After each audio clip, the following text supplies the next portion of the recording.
నమస్తే VBC on TV news కు స్వాగతం. ముందుగా ఈనాటి ముఖ్యాంశాలు. కాగ్ పనితీరుకు ప్రపంచ స్థాయి గుర్తింపు ఆడిట్ దివాసులో వెల్లడించిన లోక్సభ స్పీకర్ ఓం బిర్లా. రామూర్తి నాయుడు మృతి పట్ల ప్రముఖుల సంతాపం, అంత్యక్రియలకు నారావారిపల్లెలో ఏర్పాట్లు.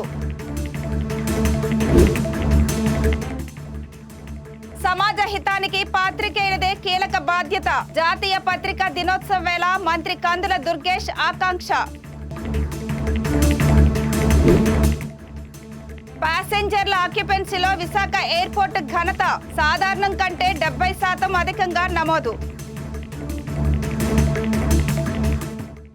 Controller and auditor general of India అత్యంత పారదర్శకతతో పనిచేస్తుందని లోక్సభ స్పీకర్ ఓం బిర్లా అన్నారు. న్యూఢిల్లీలో జరిగిన 4వ ఆడిట్ దివాస్ లో ప్రసంగిస్తూ కాగ్ విశ్వసనీయత, ప్రామాణికత ప్రపంచ వ్యాప్తంగా గుర్తించబడిందని వ్యాఖ్యానించారు. మన ఆడిటింగ్ విధానాన్ని అధ్యయనం చేసేందుకు వివిధ దేశాల నుండి అనేక మంది భారత్కు వస్తున్నారని చెప్పారు. दुनिया के देश हमारी इस लेखा परीक्षा का अध्ययन करने आते हैं, सीखने आते हैं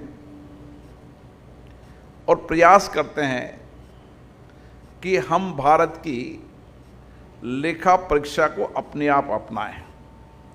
और इसीलिए हमारी संस्था प्राइड के अंदर भी समय समय पर जब लोकसभा के कई मान्य सदस्य अधिकारी आते हैं, लेकिन उसके साथ साथ वहाँ वो भारत की सीएजी ऑडिट प्रणाली का प्रशिक्षण प्राप्त करने और सीखने के लिए भी कम से कम 50 देश के अधिकारी कर्मचारी समय समय पर भारत में आते हैं। ये हमारी विशेषता है, प्रामाणिकता है इस संगठन की, जिसने विश्व स्तरीय लेखा परीक्षक ऑडिट प्रणाली को एक बेहतरीन और दुनिया के लिए एक मार्गदर्शक भूमिका के रूप में निभाई। జాతీయ పత్రికా దినోత్సవాన్ని పురస్కరించుకొని రాష్ట్ర పర్యాటక, సాంస్కృతిక, సినిమాటోగ్రఫీ మంత్రి కందుల దుర్గేష్ పాత్రికేయులకు శుభాకాంక్షలు తెలిపారు. సమాజ పురోగతికి, సమాజ చైతన్యానికి పత్రికలు ఎంతో ఆవశ్యకమని పేర్కొన్నారు. సమాజంలో రుగ్మతలను రూపుమాపడానికి పాత్రికేయులు కార్యక్రమాలు మార్గదర్శకంగా ఉంటాయని చెప్పారు. పత్రికా స్వేచ్ఛను కాపాడే బాధ్యత అందరిపై ఉందని, ముఖ్యంగా రాజకీయ నాయకులపై ఉందని మంత్రి వ్యాఖ్యానించారు. జాతీయ పత్రికా దినోత్సవం సందర్భంగా పాత్రికేయ మిత్రులందరికీ కూడా అభినందనలు తెలియజేస్తూ, సమాజ పురోగతికి, అదేవిధంగా సమాజ చైతన్యానికి, ఈ రెండింటికి కూడా పత్రికల యొక్క ఆవశ్యకత చాలా ఎక్కువ ఉంది. ముఖ్యంగా సమాజ రుగ్మతలను రూపుమాపడానికి పాత్రికేయ మిత్రులు చేసేటువంటి కార్యక్రమాలు మా అందరికీ కూడా మార్గదర్శకం అనేటువంటి వాటిని కూడా ఈ సందర్భంగా తెలియజేస్తూ, ఆ సందర్భంలో పత్రికా స్వేచ్ఛను కాపాడాల్సినటువంటి బాధ్యత మనందరి మీద ఉంది, ముఖ్యంగా రాజకీయ నాయకుల మీద ఉంది. దాంతోపాటు పత్రికలు 10 కాలాల పాటు నిలబడితే వాటి ద్వారా చైతన్యాన్ని తీసుకురావడానికి ఎంతో అవకాశం దొరుకుతుంది. అదేవిధంగా మారుమూల ఉన్నటువంటి పాత్రికేయ మిత్రులు కూడా ఎన్నో సాహసోపేతమైన కార్యక్రమాల ద్వారా ప్రజా జీవితాలను రంజింపజేస్తున్నటువంటి సందర్భాన్ని కూడా మనం గమనిస్తూ ఉన్నాం. ఈ సందర్భంగా పత్రికా స్వేచ్ఛను కాపాడడం మా విద్యుక్త ధర్మంగా మేము భావిస్తూ, అదేవిధంగా పాత్రికేయ రంగం నిష్పక్షపాతంగా ముందుకు వెళ్లాలనేటువంటి మాటను మరొకసారి తెలియజేస్తూ, ఈ పత్రికా దినోత్సవం సందర్భంగా మిత్రులందరికీ కూడా మరొకమారు అభినందనలు తెలియజేస్తూ సెలవు తీసుకుంటున్నాను. నమస్కారం. జై హింద్. ముఖ్యమంత్రి నారా చంద్రబాబు నాయుడు సోదరుడు, టీడీపీ మాజీ ఎమ్మెల్యే నారా రామూర్తి నాయుడు మృతి చెందారు. కొంతకాలంగా ఆయన అనారోగ్య సమస్యలతో బాధపడుతూ హైదరాబాద్ లోని ఆసుపత్రిలో చికిత్స తీసుకుంటున్నారు. రామూర్తి నాయుడు మరణంతో ఆయన స్వగ్రామం నారావారిపల్లెలో విషాద ఛాయలు అలుముకున్నాయి. నారా రామూర్తి నాయుడు 1994 నుండి 1999 వరకు చంద్రగిరి ఎమ్మెల్యేగా పనిచేశారు. నారా రామూర్తి నాయుడు అంత్యక్రియల కోసం నారావారిపల్లెలో ఏర్పాట్లను తిరుపతి జిల్లా SP, collector, joint collector, municipal commissioner Maurya, యువ నాయకుడు పులివర్తి వినీల్ పర్యవేక్షిస్తున్నారు.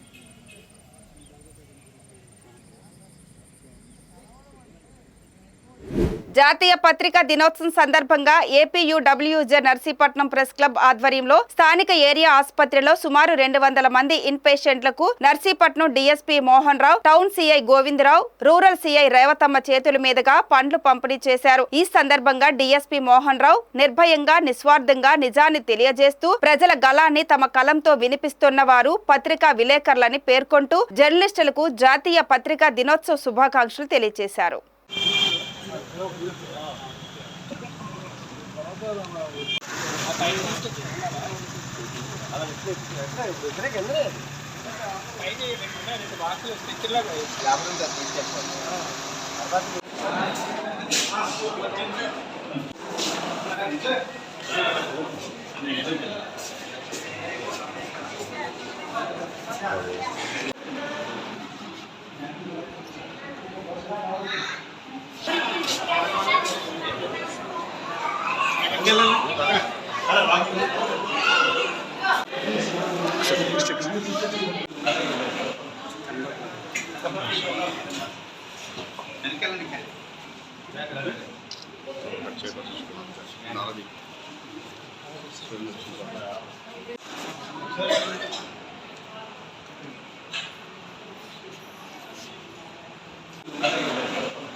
కరీంనగర్ జిల్లా వేనవంక మండలం రెడ్డిపల్లి గ్రామంలో హైస్కూల్ దగ్గర భారీ ఎత్తున గంజాయిని స్వాధీనం చేసుకున్నట్టు సిఐ వరిగంటి రవి, ఎస్ఐ తోట తిరుపతి తెలిపారు. ఇదే ప్రాంతానికి చెందిన బొంగోని సాయి, బుర్ర శ్రీకాంత్ అనే 2 వ్యక్తులు గంజాయిని తీసుకొచ్చారన్న సమాచారం మేరకు వారిని అదుపులోకి తీసుకున్నామన్నారు. విలాసాలకు అలవాటు పడి ఈజీ మనీ కోసం వాళ్ళు ఈ నేరం చేశారని చెప్పారు. 2 నిందితులపైన కేసు నమోదు చేసి రిమాండ్కు పంపినట్లు పోలీసులు వెల్లడించారు. జమ్మికుంటకు వచ్చేసి వాళ్ళు జమ్మికుంట వచ్చిన తర్వాత వీళ్ళు మళ్ళీ గన్ముకుల దగ్గర వచ్చి ఆ వచ్చేసరికి లేట్ అయిపోయింది, నైట్ అయిపోయింది. అందులో ఇప్పుడు ఎవరికి దెబ్బకి శ్రీకాంత్గా బుర్ర శ్రీకాంత్ వీళ్ళు మళ్ళీ తీసుకొచ్చినాక మళ్ళీ మందు తాగడం తీసుకొచ్చి నైట్ అయిపోయింది, లేట్ అయింది. మందు తాగేసి నైట్ వెళ్తుంటే డిస్పోజ్ చేద్దామంటే ఒక చిన్నగా సీసో ఒక కూర్చుకోపోతుంది. కాలు నొప్పింది, సరే ఈ నైట్ ఎందుకు లేకపోతే రేపు పొద్దున మనం పంచుకుందాం ఇక్కడ చేద్దామని చెప్పేసి శ్రీనాథ్ వాళ్ళ ఇంటికి నరసింగపురకాలను ఉండేసేసుకొని ఆ తర్వాత నిన్న మధ్యాహ్నం మనకి ఈ లోపు మనకి ఇన్ఫర్మేషన్ వచ్చింది కూడా నిన్న మధ్యాహ్నం తీసుకెళ్ళి ఒక ప్లేస్ కాడ వెళ్ళేసి దాన్ని చిన్న చిన్న ప్యాకెట్లు చేసేసుకొని ఆ చిన్న ప్యాకెట్లో మనం జనరల్గా వాళ్ళకి 150 పడితే వాళ్ళు 300 రూపీస్కి అమ్ముకుంటారు. డబుల్ రేట్ అమ్ముకుంటారు. 20,000కి 40,000 లాభం వస్తుంది. వాళ్ళకు సఫిషియెంట్గా గాంజా దొరుకుతుంది. ఈ విధంగా అలవాటు పడ్డారు కాబట్టి దీనికి చేద్దామని చెప్పి ఇన్ఫర్మేషన్ తోటి ఎస్ఐ గారికి వాళ్ళు దొరకడం జరిగింది. వాళ్ళు ఇన్ఫర్మేషన్ ఇచ్చేస్తారు. వాళ్ళ నుండి తర్వాత ఈ గాంజాను వచ్చేసి పంచుల ముందు సమక్షంలో వాళ్ళను తీసేసుకొని ఆ బండి ఏదైతే బండి ఉందో వాళ్ళకు పల్సర్ బండి ఉందో దాదాపు అది స్ప్లెండర్ బ్లాక్ బండి ఉంది, దానికి నెంబర్ లేదు. ఆ బండిని ఐడెంటిఫై చేసి ఆ బండి కూడా వాళ్ళ పంచుల దగ్గర చూసేసుకొని దాన్ని కూడా మనము పోలీసు స్వాధీనం చేసుకోవడం జరిగింది. ఆ బండిలో ముందు బ్యాగ్ ఉంటుందిగా, ఆ బ్యాగ్లో ఈ గాంజా కవర్ ఉంది, ఎల్లో కవర్లో చూస్తే అది మన ఘాటైన వాసనతోటి పువ్వులు మొగల్లాగా ఉండేసి దాన్ని ఏంటిది అని చెప్పి అడిగితే ఇది గాంజా అని చెప్పి వాళ్ళని చెప్పి జరిగింది. అదే పంచుల సమక్షంలో దాన్ని మనం సీజ్ చేసేసుకొని అక్కడ పంచనామా కంప్లీట్ చేసేసుకొని తర్వాత పోలీస్ స్టేషన్ తీసుకురావడం జరిగింది. విశాఖపట్నం విమానాశ్రయం ప్యాసింజర్ ఆక్యుపెన్సీలో గణనీయమైన వృద్ధిని నమోదు చేసుకుంది. అక్టోబర్ నెలలో ఎయిర్ క్రాఫ్ట్ల ఆక్యుపెన్సీ సాధారణం కంటే 70% ఎక్కువగా నమోదు కావడం విశేషం. విశాఖపట్నం నుండి ఢిల్లీకి 85.71%, హైదరాబాద్ కు 80.64%, ముంబైకి 79.95%, బెంగళూరుకు 76.50%, చెన్నైకు 70.53%, సింగపూర్కు 75.22% ఆక్యుపెన్సీ నమోదు చేసుకుంది. ఈ మేరకు ఎయిర్పోర్ట్ డైరెక్టర్ రాజారెడ్డి ఈ వివరాలను ఒక ప్రకటనలో తెలియజేశారు. చిత్తూరు జిల్లా పలమనేరు రూరల్ మండలం జగమర్ల వద్ద జాతీయ రహదారిపై స్కార్పియో కారులో ఆకస్మికంగా మంటలు చెలరేగాయి. 5 మందితో తిరువన్నమలై నుండి మల్బాగల్ వెళ్తుండగా ఈ ఘటన చోటు చేసుకుంది. హఠాత్తుగా ఇంజిన్లో చెలరేగిన మంటలను గమనించి డ్రైవర్ అప్రమత్తం అవడంతో పెను ప్రమాదం తప్పింది. మంటలు క్షణాల్లో వ్యాపించి కారు పూర్తిగా దగ్ధమైంది. విషయం తెలుసుకున్న ఫైర్ సిబ్బంది ఘటనా స్థలానికి చేరుకొని మంటలు ఆర్పే ప్రయత్నం చేశారు. ఈ ప్రమాదం కారణంగా అక్కడ కిలోమీటర్ల మేర ట్రాఫిక్ జామ్ అయింది.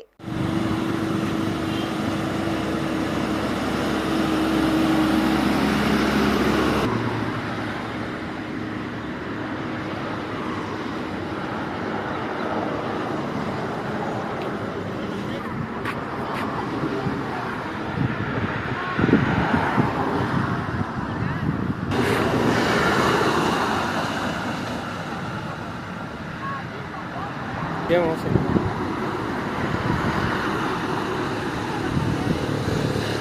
కేంద్ర రాష్ట్ర ప్రభుత్వాల వైఖరిని నిరసిస్తూ పాడేరులో ఆటో డ్రైవర్లు కలెక్టరేట్ వద్ద ఆందోళన చేపట్టారు. రెండు ప్రభుత్వాలు ద్వంద్వ వైఖరిని ఆటో డ్రైవర్లు చేపట్టిన ఆందోళనకు ఏఐటియుసి మద్దతు తెలిపింది. ఈ సందర్భంగా ఆటో కార్మిక సంఘం నాయకుడు వంతెల గణేష్ కుమార్, ఏఐటియుసి జిల్లా నాయకుడు అమర్లు మాట్లాడుతూ ఎన్నికల సమయంలో కేంద్ర రాష్ట్ర ప్రభుత్వాలు ఇచ్చిన హామీలను నెరవేర్చడం లేదన్నారు. ఆటో కార్మికులు, టాక్సీ డ్రైవర్లు వాహనాలు పార్కింగ్ చేసుకునేందుకు లేకుండా ఖాళీ స్థలాలను ప్రభుత్వం స్వాధీనం చేసుకుందని అన్నారు. వాహనాలను రోడ్లపైనే పార్కింగ్ చేసుకుని చలానాలు కట్టడం తప్పడం లేదన్నారు. కాబట్టి ఈరోజు మీరు ఆటో డ్రైవర్లను గుర్తించండి అనే పద్ధతుల్లో చలో విజయవాడ కార్యక్రమానికి ఆటో డ్రైవర్లు అందరూ కూడా తరలిల్లి ఈరోజు కార్యక్రమాన్ని అక్కడ జయప్రదం చేస్తూ ఉన్నారు. దానికి మద్దతుగా అల్లూరి సీతారామరాజు జిల్లాలో కూడా ఆటో డ్రైవర్ల ఐక్యత వర్ధిల్లాలి, వాళ్ళ సమస్యల పరిష్కారం దిశగా ప్రభుత్వం ఆలోచన చేయాలని చెప్పి ఈరోజు ఆర్టీసీ కాంప్లెక్స్ దగ్గర నుంచి ఓల్డ్ బస్ స్టాండ్ దాకా భారీ ఎత్తున ర్యాలీ నిర్వహించడం జరిగింది ఆటోలతో.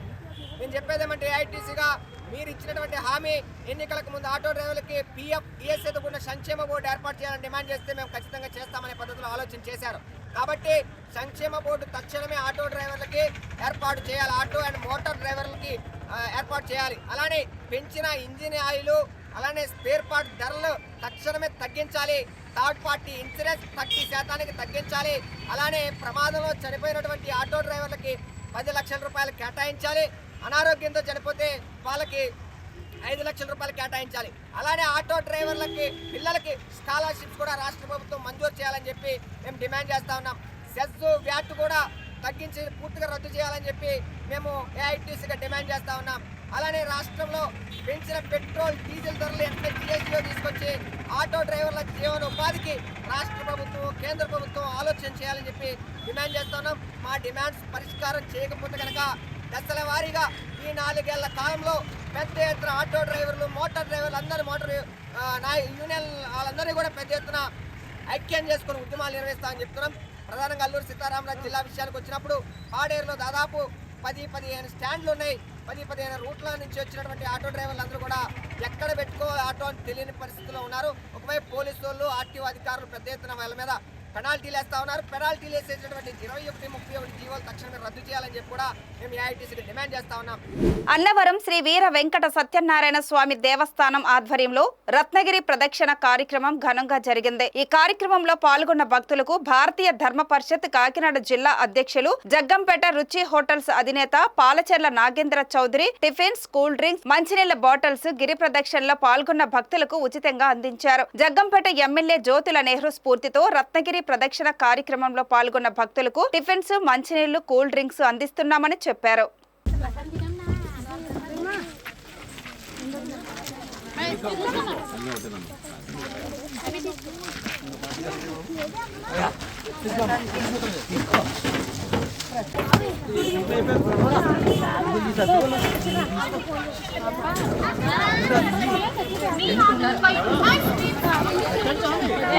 తమకు ఉద్యోగ భద్రత కల్పించాలని కోరుతూ అల్లూరి సీతారామరాజు జిల్లా అవుట్ సోర్సింగ్ ఉపాధ్యాయులు ఆందోళన చేపట్టారు. తమ న్యాయమైన డిమాండ్లను నెరవేర్చాలని కోరుతూ ఇప్పటికే చాలా మంది ప్రజా ప్రతినిధులను కలిశామని, అయినా ప్రయోజనం లేదని వారు వాపోతున్నారు. ఈ సందర్భంగా అవుట్ సోర్సింగ్ యూనియన్ నాయకురాలు భవానీ లక్ష్మి మాట్లాడుతూ రాష్ట్ర ప్రభుత్వం ఇచ్చిన హామీలు విస్మరించి సమస్యలు పరిష్కరించకుండా కాలయాపన చేస్తుందని అన్నారు. బకాయి ఉన్న వేతనాలను తక్షణం చెల్లించాలని, మిగతా ఉద్యోగులతో సమానంగా అన్ని సౌకర్యాలు కల్పించాలని డిమాండ్ చేశారు. వేతనాలు సరిగ్గా చెల్లించక ఆర్థిక ఇబ్బందులతో సతమతమవుతున్నామని వాపోయారు. అర్హులైన వారందరికీ ఉద్యోగ భద్రత కల్పించాలని, 2022 PRC ప్రకారం వేతనాలు చెల్లించాలని ఆమె విజ్ఞప్తి చేశారు. టీచర్స్ అందరూ కూడా సంవత్సరము కూడా ఎంత కష్టపడుతున్నా సరే మా కష్టానికి విలువ లేకుండా పోతుందండి. మా మంచితనాన్ని అరుసుగా తీసుకుంటున్నారు. పిల్లలందరికీ కూడా వాళ్ళ మంచి కోసం ఆలోచించి మా టీచర్స్ అందరూ కూడా వాళ్ళ జీవితాన్ని త్యాగం చేస్తున్నారు. ఈ త్యాగాన్ని ఎవరు కూడా గుర్తించట్లేదు. అధికారులందరూ కూడా మా వైపు మొగ్గు చూపించట్లేదు. మేమందరం కూడా విజయవాడ వెళ్ళి నిరసన చెప్పాము. అక్కడ లోకేష్ గారిని, అలాగే పవన్ కళ్యాణ్ గారిని మేము కలిసి మా యొక్క వినతి పత్రాలని సమర్పించడం జరిగింది. మేమైతే చేస్తాము అంటున్నారు కానీ చేసిన దాఖలైతే మాకేం కనిపించలేదండి. ఈ నిమిషం వరకు కూడా మా పాఠశాల, మా పిల్లలు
అంగన్వాడీల సమస్యలు పరిష్కరించాలని కోరుతూ పాడేరులోని జిల్లా కేంద్రంలోని కలెక్టరేట్ ని ముట్టడించారు. అంగన్వాడీలు, హెల్పర్లు పాడేరు పట్టణం ప్రధాన రహదారిలో భారీ ర్యాలీ నిర్వహించారు. ఈ సందర్భంగా అంగన్వాడీ వర్కర్స్ యూనియన్ జిల్లా అధ్యక్షురాలు డి నాగమ్మ మాట్లాడుతూ దశాబ్దాల కాలం నుండి అంగన్వాడీల ద్వారా చిన్నారులకు, బాలింతలకు, గర్భిణీ స్త్రీలకు, బాలికలకు అనేక రకాల సేవలు అందిస్తున్నా చాలని జీతాలు ఇస్తున్నారని అన్నారు. వేతనాలు సకాలంలో చెల్లించడం లేదని, దీనివల్ల చాలా ఇబ్బందులు పడుతున్నామని వాపోయారు. గతంలో ఎన్నోసార్లు ప్రభుత్వానికి తమ సమస్యలు విన్నవించుకున్నా ఫలితం లేదన్నారు. తమకు ప్రభుత్వ ఉద్యోగుల మాదిరిగా అన్ని రకాల సౌకర్యాలు కల్పించాలని, వేతనాలు పెంచాలని డిమాండ్ చేశారు. పేరు డి నాగమ్మ అండి. నేను ఏఎస్ఆర్ జిల్లా అధ్యక్షురాలని. ఈరోజు 16వ తారీఖున జిల్లా కలెక్టర్ ఆఫీస్లోని మినీలకు ధర్నా. ఈరోజు అయితే గత ప్రభుత్వం మనకు గతంలోని మినీ సెంటర్లను మెయిన్ సెంటర్లుగా మార్చాలని ప్రభుత్వం చెప్పబట్టి ఈ రోజు వరకు మేము చూసాము. గత ప్రభుత్వం అయితే జివో ఇస్తామన్నారు, ఇదిగో అదిగో అన్నారు, కానీ ఇప్పటి వరకు అయితే ఇవ్వలేదు. అలాగే ఈ ప్రభుత్వం అయినా వచ్చి మనకు మినీలకు మెయిన్ సెంటర్లుగా మార్చాలని, కనీస వేతనం 26,000 రూపాయలు ఇవ్వాలని, అలాగే మనకు మినీలకు వేసవి సెలవులు లేదు. అంగన్వాడీ టీచర్లకు అయితే 15 రోజులైనా ఇస్తున్నారు, కానీ మినీలకు అయితే 15 రోజులు కూడా లేదు. మేము చేసే వరకు వాళ్ళు కూడా చేస్తున్నారు కదా. అలాగే మినీ సెంటర్లో మేము మెయిన్ సెంటర్లో ఎలా అయితే వర్క్ చేస్తున్నాం వాళ్ళు అలాగే చేస్తున్నారు, కానీ వాళ్ళు కనీస వేతనం అయితే లేదు. వాళ్ళు 7,000 తీసుకుంటున్నారు. మేము 11,000 అయినా తీసుకుంటున్నాం, కానీ మినీలు అయితే 7,000 తీసుకుంటున్నారు. టీచర్ చేసే పని మినీ టీచర్ కూడా చేస్తున్నారు. ఒక పక్క ఫీడింగ్ ఉండాలి, ఒక పక్క సెంటర్ పనులు చూడాలి, ఒక పక్క పిల్లల్ని ఆడిపించాలి, రిజిస్టర్లు రాయాలంటే చాలా కష్టమైన పని అండి. అలాగే మినీ సెంటర్లోని సూపర్వైజర్ పోస్టు, గ్రేడ్ 2 సూపర్వైజర్ పోస్టులు కూడా వాళ్ళకి అవకాశం కల్పించాలని ప్రభుత్వాన్ని కోరుతున్నాము. అలాగే మినీ సెంటర్లోని వేసవి సెలవు ఇవ్వాలని కోరుతున్నాము. అలాగే మినీ సెంటర్లో చాలా ఇబ్బందికరంగా ఉంది. ఏంటంటే ఒక్కొక్కసారి మినీ సెంటర్లకు ప్రాజెక్ట్ మీటింగ్ కానీ సెక్టర్ మీటింగ్ అయినా ఏదైనా జరగాలంటే అక్కడ సెంటర్లోనే కనీసం ఒక ఆయా ఉండదు. ఆయా అయినా ఉంటేనే కదా వాళ్ళు మీటింగ్కి రావడానికి అవుతుంది. ఒక మీటింగ్కి రావాలంటే మినీ సెంటర్ అక్కడ ఫీడింగ్ వండి రిజిస్టర్లు రాసి అన్నీ చేసుకొని మీటింగ్లు రావాలంటే అది చాలా కష్టమైన పని. కాబట్టి ఈరోజు మినీలకి గత ప్రభుత్వం ఏదైతే పర్మినెంట్ చేయాలని చూసిందో అదే ప్రభుత్వము చేయలేదు. కనీసం ఈ ప్రభుత్వమైన మినీ వాళ్ళకి పర్మినెంట్ చేయాలని మేము ప్రభుత్వం డిమాండ్ చేస్తున్నాము. ప్రభుత్వాన్ని మేము అడుగుతున్నాము. ప్రభుత్వం వచ్చి 100 రోజులు పూర్తి చేస్తామని పండుగ చేసుకున్నారు కదా. మరి మినీ వాళ్ళకి పర్మినెంట్ చేస్తామనేసి ప్రభుత్వం హామీ ఇచ్చింది. గత ప్రభుత్వం ఇవ్వకపోయినా ఈ ప్రభుత్వం మేము వస్తే మేము 100 రోజుల్లోనే మీకు మీ సమస్య సాల్వ్ చేస్తామన్నారు. మరి ఇప్పటి వరకు మేము అడుగుతున్నాం, మా సమస్యలు అయితే సాల్వ్ చేయట్లేదు. ఇప్పటి వరకు అడిగితే ఏమన్నారంటే మా కుర్చీలు సర్దుకుంటామని అంటున్నారు. మరి 6 నెలలు 7 నెలలు వేస్తున్న కుర్చీలు సర్దుకొని పోతుందని ఉంటారా? మా సమస్యలు సాల్వ్ చేయరా అని ప్రభుత్వం మేము డిమాండ్ చేస్తున్నామండి. ఈరోజు ప్రభుత్వం ఏమంటున్నారంటే కుర్చీలు సర్దుకొని అన్నీ చూసుకున్న తర్వాత మా ప్రభుత్వంలో ఖజానా అంటే అమౌంట్ ఉందో లేదో మేము చూసుకున్న తర్వాత అప్పుడు మేము అంగన్వాడీ కోసం ఆలోచిస్తామంటున్నారు. ఇదే కానీ మీరు ఆలోచించుకొని కూర్చుంటే గత ప్రభుత్వం ఎలాగైతే మాకు కూర్చోబెట్టి 42 సంవత్సరాలు ఆడవాళ్ళు కానీ చూడకుండా 4 రాత్రి పగలు రోడ్డు మీద కూర్చోబెట్టి ఉన్నారు కదా. అదే విధంగా మేము అదే పని చేసాం. జగన్ గారికి ఈరోజు ఇంట్లో కూర్చోబెట్టాము. ఇప్పుడు చంద్రబాబు నాయుడు కూడా అదే పని జరగాలంటే అదే పని చంద్రబాబు నాయుడు కూడా ఇంట్లో కూర్చోవాలనుకుంటే మా సమస్యలు పరిష్కారం చేయకుండా ఉంటే మంచిది కాదని చెప్తున్నాము. మా సమస్యలు పరిష్కరించే మంచిదని చెప్తూ కోరుతున్నానండి. భాగ్యలక్ష్మి, నేను ఏఎస్ఆర్ జిల్లా ప్రధాన కార్యదర్శిని. అయితే ఇవాళ 16వ తారీఖున నవంబర్ 16వ తారీఖున మినీల సమస్యలపైన కలెక్టరేట్ ద్వారా ధర్నాకి పిలిపించామండి. ఇది స్టేట్ వైడ్ పిలుపు. అయితే మినీలు చాలా సమస్యలతో సతమతం అవుతున్నారు. చాలా కాలంగా మినీలకి ఒక్కరే అన్ని పనులు చేసుకుంటూ వాళ్ళకి ఎటువంటి సహాయం లేకుండా వంట పని, అలాగే రికార్డుల పని, ఆన్లైన్ వర్క్ పని, అనేక రకాల పనులు గర్భిణీ బాలికలకు సేవలు చేస్తూ చాలా ఇబ్బందులు పడుతున్నారు. కానీ ఆ మినీలకి కనీస వేతనం ఇవ్వాలని ప్రభుత్వాలకి ఏమీ చెయ్యట్లేదు. అందుకనే ఇవాళ ఈ కలెక్టరేట్ గారు పిలిపించారు. అయితే మినీల్ని మెయిన్ సెంటర్లుగా మార్చాలని డిమాండ్ పెట్టాము. అయితే 42 సంవత్సరాలంలోని జీవో ఇస్తామని చెప్పి గత ప్రభుత్వం చెప్పారు. అయితే ఇంతవరకు కూడా దాని జీవోని అయితే ఇవ్వటం లేదు. జీవోని ఇవ్వాల్సిందిగా మేము డిమాండ్ చేస్తున్నాం. అదేవిధంగా మినీలకి వేసవి సెలవులు కూడా వర్తింపజేయాలని, అలాగే మెయిన్ వర్కర్ జీతమే మినీలు కూడా ఇవ్వాలని డిమాండ్ పెట్టాం.